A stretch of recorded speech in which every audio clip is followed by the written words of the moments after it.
আমার হায়াতি লেখিকা নাহার আদ্রিতা পর্ব ২। প্রথম দিন কলেজে পা রাখা। সকালটা ছিল একটু বেশি উত্তেজনায় ভরা। জিসানের সাথে কলেজ গেট পার হচ্ছে হায়াত, হঠাৎই ধাক্কা। চোখ তুলে দেখে ওই তো তিনি, সেই গম্ভীর চেহারার গেস্ট টিচার যার প্রেমে অজান্তেই পড়ে গিয়েছিল ভর্তি হওয়ার দিন হায়াত। লম্বা সুঠাম গড়ন, কড়া চোখের চাহনি, যেন চুপচাপ থেকেও অনেক কিছু বলে ফেলেন। কলেজের সবাই তাকে চেনে আদিব স্যার নামে, কিন্তু হায়াতের কাছে তিনি প্রথম দৃষ্টির প্রেম। ধাক্কা লাগতেই তিনি একপাশে সরে গিয়ে কড়া চোখে তাকালেন, বলল, তুমি নতুন? হুম। তুমি সেই না যার সাথে সেদিনও ধাক্কা লেগেছিল? হায়াত কিছুটা লজ্জায় পড়ে উত্তর দিয়ে বলল, না মানে স্যার, আমি ইচ্ছে করে লাগেনি। আদিব মুখে অস্ফুট স্বরে শব্দ করে বলল, আচ্ছা যাও। প্রশ্নগুলো ছোট, কিন্তু গলায় এমন টান যেন বুক কাঁপিয়ে দেয়। হায়াত শুধু মাথা নাড়ালো, মুখ দিয়ে শব্দ বেরোয় না। পেছনে দাঁড়িয়ে থাকা জিসান ফিসফিস করে বলল, তোর মনে আছে ভর্তি হওয়ার দিন যার সাথে ধাক্কা খেয়েছিলি? ওইটাই এই আদিব স্যার। হায়াত তখনও পাশেই দাঁড়িয়ে সবকিছু লক্ষ্য করছিল। তার চোখে ছিল কিছু যা আদিব তখনও বুঝে উঠতে পারিনি। কলেজ গেট পার হওয়ার সময় দুপুরটা ছিল বেশ গরম, রোদের তাপে চোখ ধাঁধিয়ে যাচ্ছিল। হায়াত একা একাই হেঁটে আসছিল, হাতে বই আর কাঁধে ব্যাগ।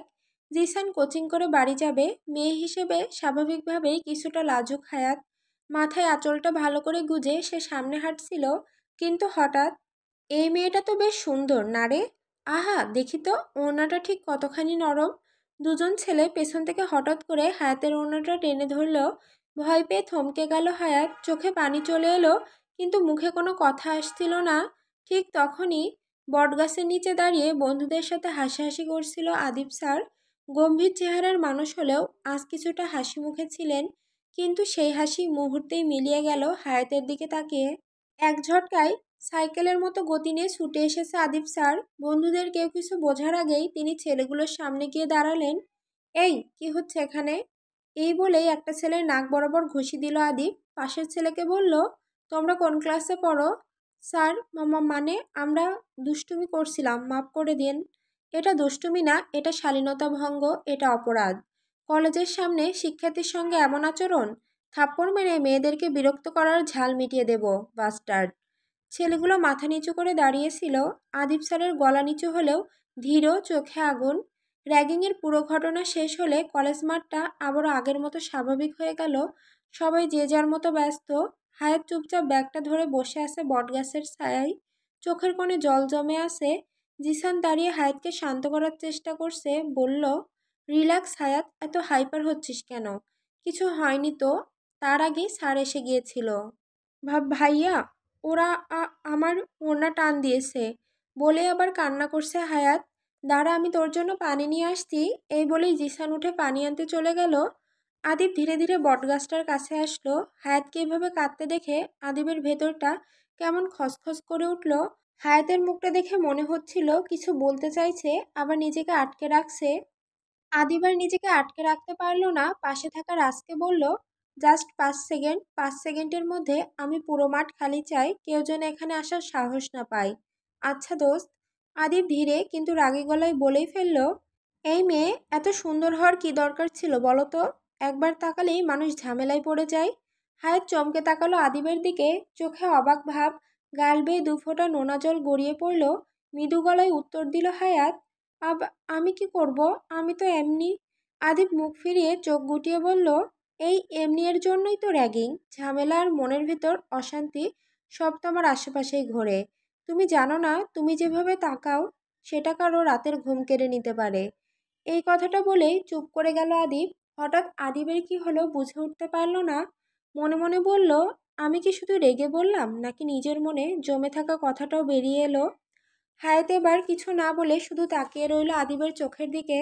সে চোখে মুচকি হাসি ছিল, কিন্তু ভেতরে যেন কিছু অন্যরকম কথা, যা মুখে বলা হয় না, শুধু অনুভবে টের পাওয়া যায়।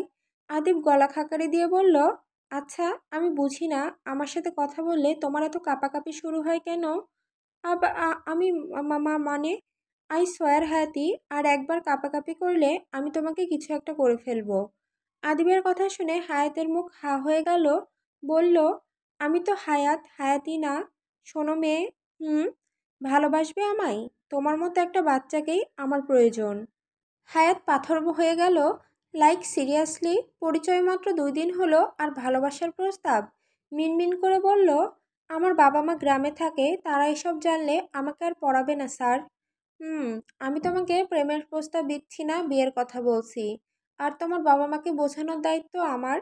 লজ্জায় মিয়ে গেল হায়াত। বসা থেকে দাঁড়িয়ে পা বাড়াতে যাবে, ঠিক তখনই আদি ভাইয়াদের হাত ধরে ফেললো, বলল, ভালোবেসে ফেলেছি প্রথম দিনই। জীবনের কোনো মেয়েকে এত কাছ থেকে দেখেছিলাম ওই দিন যখন ভীতু চোখে আমার দিকে তাকিয়েছিলে, তখনই আমার ভেতরে প্রেমের দহন শুরু হয়ে গিয়েছিল।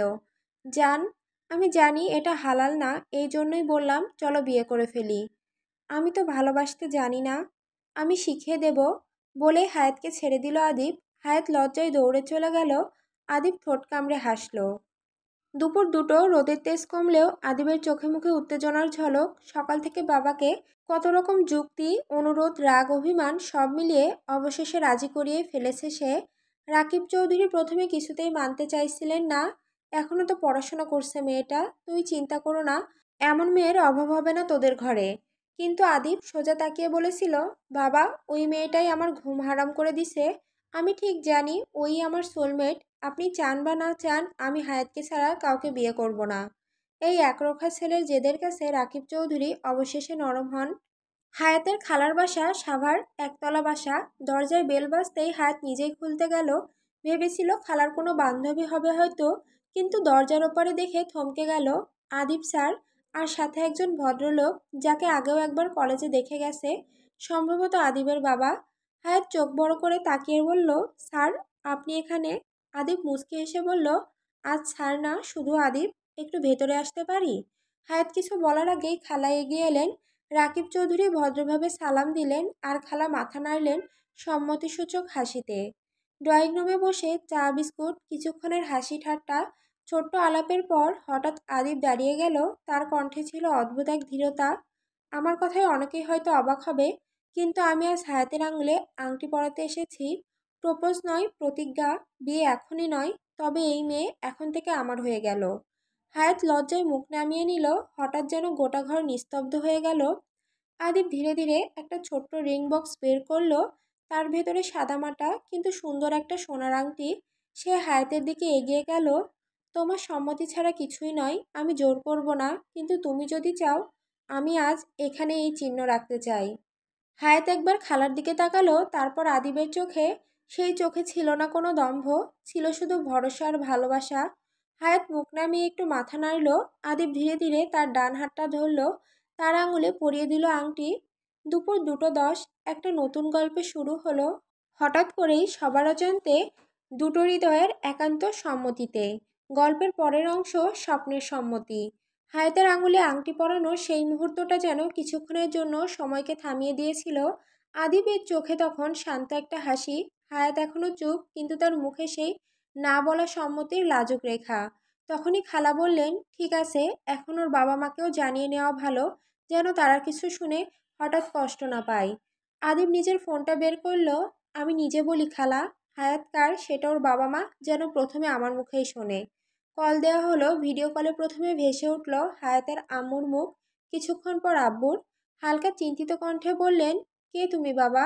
আমি আদিব আঙ্কেল। তুমি কি হায়াতকে চেনো? আমার হায়াত ঠিক আছে তো? আদিব হালকা হাসি দিয়ে বলল, জি আঙ্কেল আন্টি, হায়াত একদম ভালো আছে। আসলে আমি একটা কথা বলতে চাচ্ছিলাম। আমি হায়াতকে খুব পছন্দ করি, আজ তাকে আংটি পরিয়েছি। তবে সম্মতি ছাড়া কোনো সিদ্ধান্ত নিচ্ছি না। আমি আপনাদের মেয়েকে সারা জীবনের জন্য সম্মান দিয়ে পাশে রাখতে চাই। আপনারা যদি অনুমতি দেন। দুজনেই কিছুক্ষণ চুপ। হঠাৎ হায়াতের মার চোখে জল। আমরা তো শুধু চাই আমাদের মেয়ে সুখী হোক, নিরাপদে থাকুক। আর তুমি যদি এমন করে সামনে এসে দাঁড়াও, তাহলে আপত্তি করার আর কি থাকে? হায়াতের বাবা গলা খাকারি দিয়ে বললেন, তুমি সাহস করে নিজের পছন্দ আমাদের সামনে এনেছো, এতে তোমার প্রতি আমাদের শ্রদ্ধা আরও বেড়ে গেল। তুমি আমাদের মেয়েকে ভালো রাখো, এতেই আমাদের সম্মতি। আদিবের মুখে তৃপ্তির হাসি। পাশেই বসা হায়াত এবার চোখ তুলে তাকালো তার দিকে। ভয় নয়, লজ্জা নয়, ছিল এক চিলতে আত্মবিশ্বাস। আজ থেকে সে আর একা নয়।